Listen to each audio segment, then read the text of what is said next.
Hello everyone, good evening. কেমন আছো সবাই? আশা করি অনেক ভালো আছো। আমিও কিন্তু আলহামদুলিল্লাহ ভালো আছি। আমি তারা লাইফস্টাইল ডেইলি ব্লগে চলে আসলাম একটা নতুন ব্লগ নিয়ে। আজকের ব্লগটা তোমাদের সাথে সন্ধ্যাবেলা থেকে স্টার্ট করছি। সন্ধ্যা বলতে আমি কিন্তু আগের ব্লগটা যে শেষ করেছিলাম ফের কিন্তু তারপর থেকে এটা স্টার্ট করেছি। তো আশা করি তোমরা যে যেখান থেকে দেখছো সবাই ভালো আছো এবং সুস্থ আছো। তাহলে চলো তোমাদেরকে সাথে নিয়ে আজকের ব্লগটা স্টার্ট করলাম। ভিডিও শুরুতেই বলি, তোমরা যদি আমার ব্লগটা নতুন দেখে থাকো তাহলে কিন্তু আমার চ্যানেলটি সাবস্ক্রাইব করে একটা কমেন্ট রেখে যেতে ভুলো না। আমার যেহেতু নতুন পরিবার, তোমাদের সাপোর্ট কিন্তু আমার অনেক প্রয়োজন। তো যাই, আগের দিনে কিন্তু আমি শেষ করেছিলাম, মার্কেটে গিয়েছিলাম। তো মার্কেট থেকে আসার সময় কিছু সবজি বাজার, সাথে কিছু ফ্রুট নিয়ে নিয়েছি। আর এগুলো কিন্তু আমার সাপ্তাহিক বাজার। আর সাপ্তাহিকের আমি উল্টোপাল্টা জিনিস খাওয়ার থেকে কিন্তু ফ্রুট খেতে কিংবা সবজি এগুলোই বেশি পছন্দ করি। ফাস্ট ফুডগুলো আমি খুবই কম বাড়িতে বানাই। আর এই বাইরেটা একটু বেশি বেরোনো হয়ে যায়, তো বাইরে বেরোলেই খাওয়া দাওয়াটা হয়, তো সেই জন্য কিন্তু বাড়িতে আর কিছুই আমি বানানোর চেষ্টা করি না। আর ফাস্টফুড যেগুলো, সেই হিসেবে যখন খিদা লাগে কিছু ফ্রুট বাগেরা রাখি, সেগুলোই কিন্তু খাওয়া দাওয়া করে পেট ভরিয়ে নিই।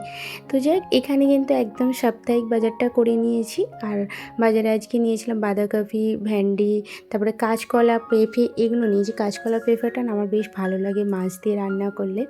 সাথে কিন্তু এগুলো ছিল লাউ, আর এটা ছিল তরি।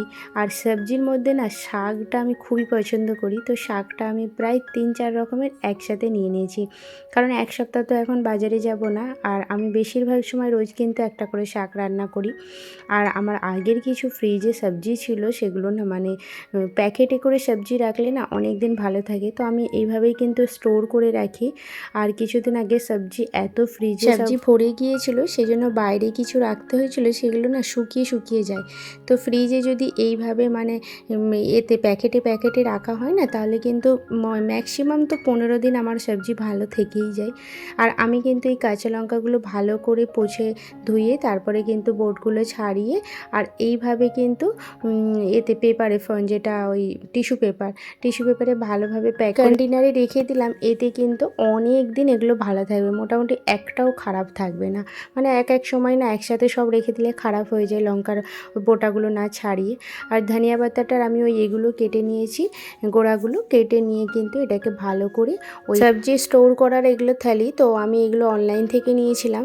তো এর ভেতরে না এই যে সব শাকগুলো কিন্তু আমি বেছে নিয়েছি। আমি কিন্তু এইভাবেই সব কিছু স্টোর করে রাখি, এতে অনেক দিন ভালো থাকে। কারণ আমি তো আর রোজ রোজ বাজার যেতে পারি না, আর সেই হিসেবে ও যেদিন বাড়িতে থাকে ওর সাথেই বেরিয়ে সবজি বাজারটা করে নিয়ে চলে আসি।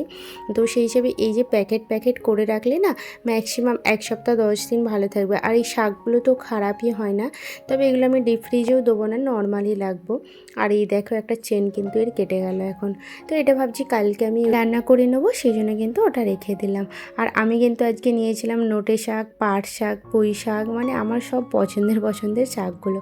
আর আমি না শাক মানে সব শাকই পছন্দ করি, তো সব যেহেতু একসাথে দেখতে পেয়েছি একসাথে নিয়েও নিয়েছি। তো আমি এমনি নর্মালি এতে রাখছি, ডিপ ফ্রিজেও করছি না, আর ওই সবজি রাখার ডেকিতেও করছি না। যেহেতু এটা পলিথিন আছে, তো এর ভেতরে তো আর হাওয়া যাবার নয়, তো ওই কাগজের ঠোঙা হলে ওগুলোতে হাওয়া চলে যায়, তো ওগুলো ডিপ ফ্রিজে রাখতে হয়। তো আমি এখন যেহেতু থালিতে রেখেছি, তো সেই হিসেবে বাইরেটাতেই রাখলাম। আর আগের দিন থেকে কিন্তু আমি একটু কাজ আগিয়ে রাখি, কারণ পরের দিন আমার এগুলো খুব সুবিধা হয়। কারণ একা হাতের সংসার তো অনেকটা অসুবিধা হয়ে যায় সকালবেলা টিফিন নাস্তা বানাতে। তো সেই হিসেবে আমি এখানে ভেন্ডি আলুটাও কেটে রেখে দিলাম, আর সাথে কিন্তু আটাটাও মাখিয়ে রেখে দিয়েছি ফ্রিজে। একটু হালকা সরষের তেল আটার মধ্যে মাখিয়ে রেখে দিয়েছি, যাতে জীবাণুগুলো না লাগে। অনেকেই বলে নাকি আগের দিনে রাত্রি থেকে আটা মাখিয়ে রাখলে এতে ক্ষতি হয়, তো জানি এটা ক্ষতি হলেও কিন্তু কিছু করার নেই। কারণ সকালবেলা উঠে না আটা মাখানো, সবজি কাটা, সব কিছু একসাথে মানে সামলাতে পারি না। কারণ রাজা খুব এমার্জেন্সিতে থাকে, ও নিজেই জানে না কখন অফিস যাবে আর কখন যাবে না। তো সেই হিসেবে হঠাৎ করে মানে 10 মিনিট আগে বলবো আমি অফিস যাব, তো এরমভাবে না অনেকটা প্রবলেম হয়ে যায়, সেই সময় কিছু করে দিতে পারি না। তো সেই জন্য আমি কিন্তু সবজি আর আটা এমন করে রাত্রি থেকে মাখিয়ে রেখে দিই, যাতে কিন্তু পরের দিনে ওর অফিসে যাওয়ার সময় হঠাৎ যদি আমাকে বলে যে অফিস যাব, তো আমি কিন্তু সঙ্গে ওটা করে দিই। তো এই হিসেবে আমার কিন্তু অনেকটা কাজ সুবিধা হয়, আগে থেকে আগিয়ে রেখে দিই। দুপুরে তো যেহেতু কিছু তেমন রান্না করেছিলাম না, সেই জন্য কিন্তু এখন আমি রান্নাটা করে নিয়েছি। আর রান্না বলতে যেহেতু বাজার থেকে আসলাম, সেই হিসেবে না আর কিছু বেশি রান্না করতে ভালোই লাগছিল না। তো হালকা কিন্তু হাত ঘষে ডাল করে নিয়েছি, সাথে আলু ভাজা করেছি, সরি আলু ভাজা না, আলু ভর্তা করলাম।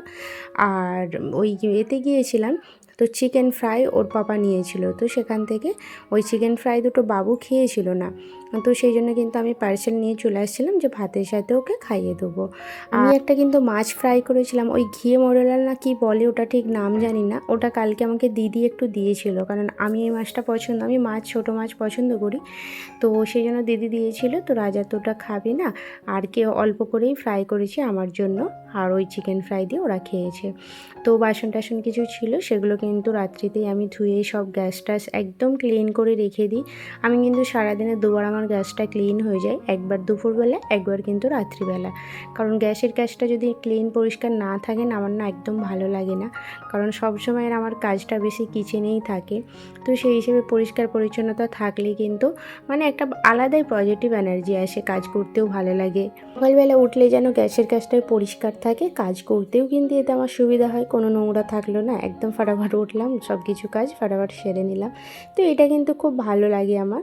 আর আমি কিন্তু রাত্রিবেলাতে আধা কাজ সব কমপ্লিট করে রাখি, যাতে পরের দিনে কিন্তু আমার সুবিধা হয়, কারণ আমার একা হাতের তো, ওই সকাল দিয়ে উঠে অনেকটা সময় দিতে হয় বাবুর পেছনে, ওর বাবার পেছনে। তো সেই হিসেবে এইসব কাজগুলো যদি আগিয়ে রাখি, তাহলে অনেকটা পরের দিন আমার সুবিধা হয়ে গেল। তো এখন কিন্তু দেখো আমি একটা পানি, মানে এটা চিয়া সিড ভিজিয়ে রাখছি, এটা কিন্তু আমি সকালে খাবো। আর আমার স্কিন কেয়ারটা কিন্তু বিশেষ জরুরি রাত্রিবেলা আর সকালবেলা। তো সকালবেলা রাত্রিবেলাটা আমার স্কিন কেয়ারটা করে নিয়েছি রাত্রি। তো চলো এখন কিন্তু ভিডিওটা এখানেই শেষ করলাম, টাটা।